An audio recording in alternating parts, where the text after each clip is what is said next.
Olá pessoal, graça e paz. Seja muito bem-vindo e bem-vinda a esse espaço. Eu sou o pastor e professor Jeová Rodrigues. Neste vídeo, pretendo deixar meu tributo aos 503 anos da Reforma Protestante. Me acompanhe até o final deste vídeo. Inscreva-se agora mesmo neste canal, deixe seu like e seus comentários. Terei o maior prazer em dialogar com você. O dia de hoje, 31 de outubro de 2020, representa um marco importante na história do cristianismo ocidental. Há exatos 503 anos atrás, 31 de outubro de 1517, surgiu na Alemanha um movimento avivalístico que mudou radicalmente a história da Igreja cristã.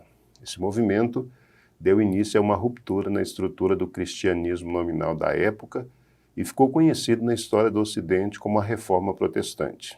A Reforma Protestante causou um impacto não apenas no contexto da Europa do século XVI, como também na civilização ocidental através dos séculos, e seus efeitos ainda hoje podem ser sentidos. Martim Lutero, monge agostiniano, foi um dos instrumentos usados por Deus nesse grande avivamento. Lutero nasceu em 10 de novembro de 1483, em Eisleben, na Alemanha, no seio de uma família humilde e profundamente religiosa, e enfrentou muitos desafios para educar-se. A forte influência religiosa de sua família, exercida sobre ele desde sua infância, deixou-lhe marcas profundas. Quando jovem, Lutero abandonou a carreira de direito para dedicar-se à vida religiosa e tornou-se um monge agostiniano. A intenção de Lutero era somente servir a Deus e ser-lhe agradável durante a eternidade. Contudo, a verdadeira paz só foi encontrada muito tempo depois, quando ele finalmente compreendeu o verdadeiro significado da justificação pela fé. São dele estas palavras: eu ansiava intensamente compreender a carta de Paulo aos Romanos, e a única coisa que não saía do meu caminho era aquela expressão, a justiça de Deus, pois no meu entender ela significava a justiça ao punir o injusto. Noite e dia eu ficava ponderando até que eu compreendi a verdade, que a justiça de Deus é a justiça pela qual, através da graça e pura misericórdia, ele nos justifica pela fé. Depois disso, foi como se eu tivesse renascido e adentrado as portas escancaradas do paraíso. Toda a Escritura adquiriu um novo significado e enquanto que antes a justiça de Deus me deixava cheio de ódio, agora ela se tornou para mim uma expressão de amor grandioso e de doçura inexprimível. Essa passagem de Paulo, termina Lutero, tornou-se para mim uma passagem para o céu.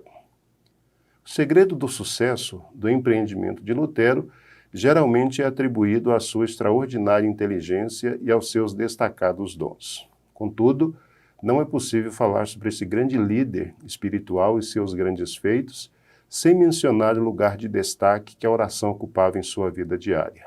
Lutero tinha o costume de orar horas a fio. Sua perspectiva sobre a urgência, a importância e o lugar que a oração deveria ocupar em sua vida diária pode ser claramente resumida nas palavras que se seguem. Se deixe de passar 2 horas pela manhã em oração, o diabo sai vitorioso o dia inteiro. Tenho tanto serviço a fazer que não posso passar diariamente sem 3 horas de oração. Lutero tinha por lema, o que orou bem, estudou bem. Qual foi o resultado de uma vida dedicada a Deus em oração? Um retorno do cristianismo às suas origens. A Reforma Protestante resgatou os princípios elementares que fundamentaram a fé cristã em suas origens. Esses princípios ficaram conhecidos como os 5 solas: sola fide, sola escritura, solus Christus ou solo Cristo, sola gratia e soli Deo gloria. Sola fide, somente a fé, enfatiza a verdade de que o ser humano é justificado diante de Deus pela fé somente, sem necessidade de obras. Sola Escritura, somente a Escritura, resgata a verdade de que a Bíblia é a única revelação inspirada e autorizada por Deus e a única fonte normativa para a fé e a prática cristã. Solus Christus, ou solo Cristo, somente Cristo, defende que Jesus é o único mediador entre Deus e os seres humanos e, portanto, o único salvador da humanidade. Sola gratia, somente a graça, resgata a verdade de que a salvação é alcançada exclusivamente pela graça de Deus e que, portanto, é um favor imerecido que o ser humano recebe. E, finalmente, só lhe deu glória, glória somente a Deus, defende a verdade de que somente Deus deve ser glorificado, uma vez que a obra da salvação é um dom gratuito concedido por Ele somente. É a partir desses princípios fundamentais que o cristianismo de origem protestante tem se constituído nos últimos 503 anos. O dia de hoje deve despertar em todos nós um sentimento de gratidão pela inestimável contribuição dos primeiros reformadores e, ao mesmo tempo, deve levar-nos a refletir sobre o tipo de cristianismo que temos vivido no século XXI. Será que a igreja cristã da atualidade tem preservado esse tesouro atualmente? Você crê que o único meio de ser justificado diante de Deus é pela fé, sem interferência das obras? Você crê que a Escritura é a única fonte de revelação divina e que somente através dela podemos ter um conhecimento real acerca de Deus? Você crê que a salvação só é alcançada mediante o sacrifício de Jesus e que Ele é o único mediador entre Deus e os seres humanos? Você crê que a salvação é um presente que Deus nos oferece por livre graça e não por mérito humano?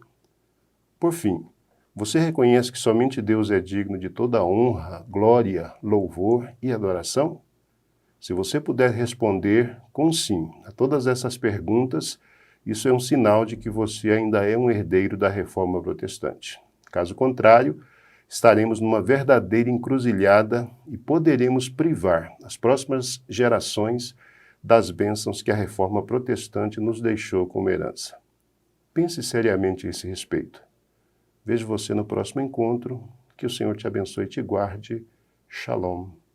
Paz.